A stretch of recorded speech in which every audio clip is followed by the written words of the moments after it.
கிறிஸ்துவுக்குள் பிரியமானவர்களே, இன்றைய இறைவார்த்தை லூக்கா எழுதிய நற்செய்தி 2ஆம் அதிகாரம் 41 முதல் 52 முடிய உள்ள வசனங்கள்.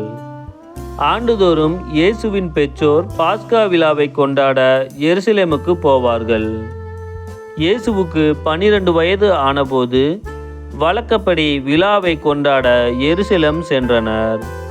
விழா நாட்கள் முடிந்து அவர்கள் திரும்பிய போது சிறுவன் இயேசு எருசலேமில் தங்கிவிட்டார். இது அவருடைய பெற்றோருக்கு தெரியாது. பயணிகள் கூட்டத்தில் அவர் இருப்பார் என்று எண்ணினர். ஒரு நாள் பயணம் முடிந்த பின்பு உறவினரிடையும் அறிமுகமானவர்களிடையும் அவரை தேடினர். அவரை காணாததால் அவரை தேடிக்கொண்டு எருசலேமுக்கு திரும்பி சென்றார்கள். 3 நாட்களுக்கு பின் அவரை கோவிலில் கண்டார்கள்.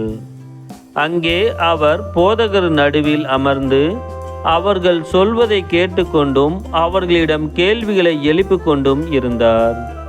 அவற்றை கேட்ட அனைவரும் அவருடைய புரிந்து கொள்ளும் திறனையும் அவர் அளித்த பதில்களையும் கண்டு மலைத்து போயினர்.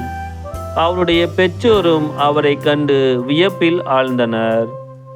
அப்பொழுது அவருடைய தாய் அவரை நோக்கி, "மகனே, ஏன் இப்படி செய்தாய்? இதோ பார், உன் தந்தையும் நானும் உன்னை மிகுந்த கவலையோடு தேடிக்கொண்டிருந்தோமே" என்றார். அவர் அவர்களிடம், "நீங்கள் ஏன் என்னை தேடினீர்கள்? நான் என் தந்தையின் அலுவல்களில் ஈடுபட்டிருக்க வேண்டும் என்பது உங்களுக்கு தெரியாதா?" என்றார்.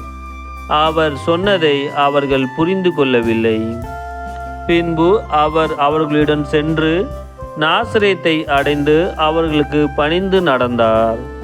அவருடைய தாய் இந்நிகழ்ச்சிகளையெல்லாம் தமது உள்ளத்தில் பதித்து வைத்திருந்தார். இயேசு ஞானத்திலும் உடல் வளர்ச்சியிலும் மிகுந்து கடவுளுக்கும் மனிதர்க்கும் உகந்தவராய் வாழ்ந்து வந்தார்.